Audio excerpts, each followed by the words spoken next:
കുടമുണ്ട പാലത്തിനടിയിൽ പെരുമ്പാമ്പിനെ കണ്ടെത്തി. കോൺക്രീറ്റിന് മുകളിൽ വിശ്രമിക്കുന്ന നിലയിലാണ് നാട്ടുകാർ പാമ്പിനെ കണ്ടത്. വനപാലകരെത്തി പാമ്പിനെ പിടികൂടി വനത്തിൽ വിട്ടു. കുളിക്കാനും അലക്കാനും ആശ്രയിക്കുന്ന പുഴയിൽ പെരുമ്പാമ്പിന്റെ സാന്നിധ്യം നാട്ടുകാരെ ആശങ്കപ്പെടുത്തുന്നുണ്ട്. കുടമുണ്ടയിലെ പുതിയ പാലത്തിനടിയിൽ സുഖനിദ്രയിലാണ്ടിരിക്കുകയായിരുന്നു പെരുമ്പാമ്പ്. പിടിക്കാനെത്തിയവർ തട്ടിയപ്പോഴാണ് ഉണർന്നത്.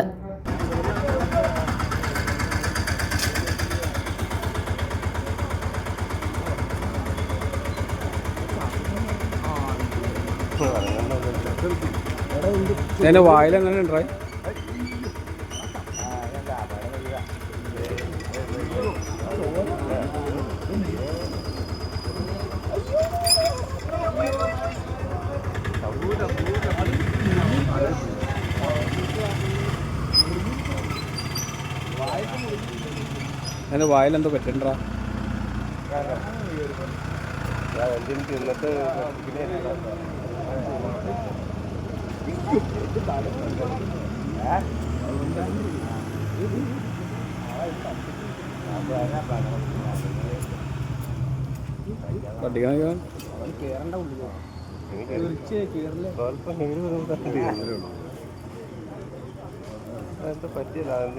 കടിച്ചു തിന്നായിരിക്കും. രാവിലെ പ്രദേശവാസികളാണ് പാമ്പിനെ കണ്ടത്. വിവരം വനംവകുപ്പ് അധികൃതരും അറിഞ്ഞു.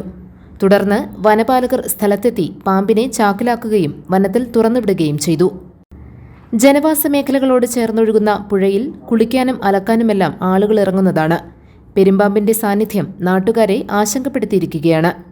സമീപകാലത്ത് ജനവാസ മേഖലകളിലെത്തുന്ന പെരുമ്പാമ്പുകളുടെ എണ്ണം വർദ്ധിച്ചിട്ടുണ്ട്. താലൂക്കിലെ പല പ്രദേശങ്ങളിലും പെരുമ്പാമ്പുകളെ കാണുന്നുണ്ട്. GTV news, Kothamangalam.